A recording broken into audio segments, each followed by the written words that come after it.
You've noticed it. You've felt it. You've even heard it. The room changes when someone walks in. The posture shifts. The laughter gets a half second sharper. People start performing.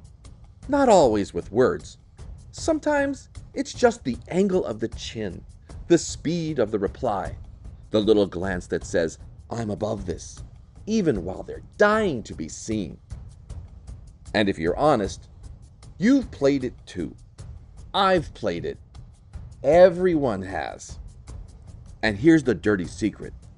Most confidence you see isn't confidence, it's a status bid. A little shove with a smile, a joke with a blade in it, a pause meant to make you chase. Modern status games are everywhere because we live in a village that never sleeps. It's on your phone, it's at work, it's in your family group chat, it's in the comments. It's in your own head, replaying a moment you should have forgotten. Welcome back, friends. I'm that old Viking guy. Sit close. This one keeps your name intact.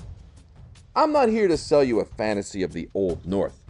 I'm here to give you counsel that still holds. In a previous episode, we spoke of how a hall holds together. Tonight, we speak of what poisons it, status games.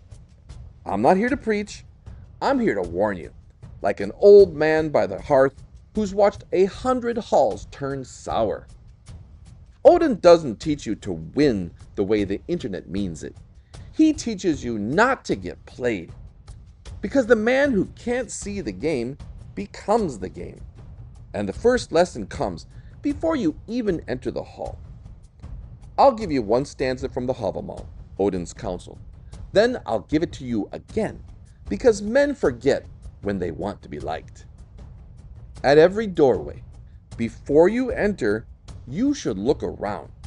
You should take a good look around, for you never know where your enemies might be seated within. That's not paranoia. That's awareness. Because status games run on blind spots. They run on the assumption that you're not paying attention.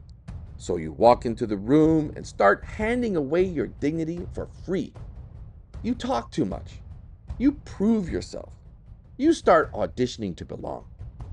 You walk into a meeting and there's the nice coworker who collects your words like arrows. You open the comments and there's a man who doesn't want an answer. He wants you to swing at him so he can point and laugh.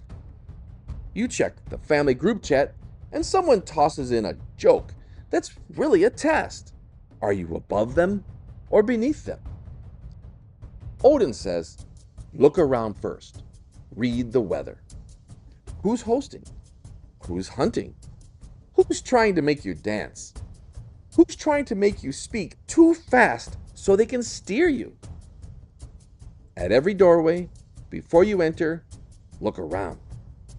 Not because you're afraid, because you're awake. Now, the second lesson, the one that saves more than swords ever did. Here's the stanza. You will say plenty of nothing with all your talking if you never close your mouth. A hasty tongue, unless it's disciplined, often earns its owner punishment. In a world built on posting, this is practically a forbidden verse. People think speaking fast is power. They think the quickest clapback is dominance.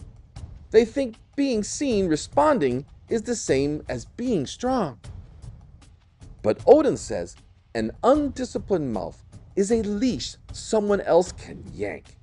You'll be dragged into stupid fights. You'll bleed energy into strangers. You will spend your life reacting. You'll try to win the meeting and lose your reputation with the one person who mattered. You'll try to win the comments and give your evening to a stranger who hates you for sport. You'll try to win the family chat, and now you've got screenshots floating around like ravens. A hasty tongue earns its owner punishment. Sometimes that punishment is a write-up. Sometimes it's a cold shoulder. Sometimes it's your own shame at 3 a.m. In the old days, we called it mead talk. Today, it's notification talk. Same curse, new cup. And don't mistake silence for weakness. Silence is what you do when you refuse to be steered. It's guest law for your own mind. You don't let every stranger walk in, sit down, and start a fight at your table. So, here's what Odin would tell a man in your position tonight. When you enter, look around. When you feel the hook, close your mouth. Let them throw the bait. You don't have to bite. If you want the Odin teaching version of status in 2026, here it is. Walk into rooms awake. Speak like a man who won't beg. Let your worth be slow cooked by consistency. Keep your circle tight. Refuse to be baited. Don't rent your dignity for a moment of applause. At the doorway, look around.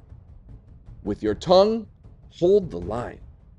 Because the internet can give you attention, only you can give yourself a name that lasts.